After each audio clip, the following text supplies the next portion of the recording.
என்னோட கண்ணு ஃபுல்லாக கண்ணீருங்க. ஏன்னா காலையிலே வாமிட் பண்ணிட்டேன்.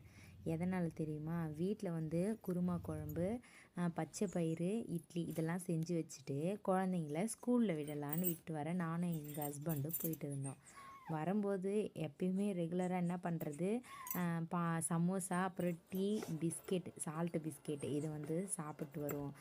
அதே மாதிரி தாங்க இன்றைக்கும் சாப்பிட்டு வந்தேன். இதை ரெகுலராக பண்ணுறதுனாலே என்னன்னு தெரியல, வயிறு என்ன பண்ணிச்சு, வாமிட் வர மாதிரி அந்த வாமிட்டிங் சென்சேஷனாக இருந்துச்சு. வாமிட் எடுத்துகிட்டு வந்தால் கண்ணு ஃபுல்லாக தண்ணி, ஒன்றுமே முடியல. வயிறே அப்படியே அப்செட் ஆன மாதிரி ஆயிடுச்சு. உடம்புல சுகர் இருக்கிறதும் தெரியாமல் ஏற்கனவே ஒரு 9 இயர்ஸ் முன்னாடி ஒரு சர்ஜரி ஒன்று ஆயிருந்துச்சு. கால் பிளாடரும் ரிமூவ் பண்ணிட்டாங்க. பேங்க்ரியாஸும் ஒரு 60% வந்து எடுத்துட்டாங்க. அப்போயே டாக்டர் சொன்னாங்க, எண்ணெய் பொருள் அது மாதிரி சிக்கன், நான்வெஜ்லாம் எதுவுமே நீங்கள் சாப்பிடக்கூடாது, எடுத்தால் சூப் ஐட்டம் மாதிரி தான் எடுத்துக்கணும்னு சொன்னாங்க. ஆனால் அது எதையுமே நான் வந்து கண்டுக்கலன்னு தான் சொல்லுவேன். நான் என் இஷ்டத்துக்கு தான் சாப்பிட்டுருக்கேன்.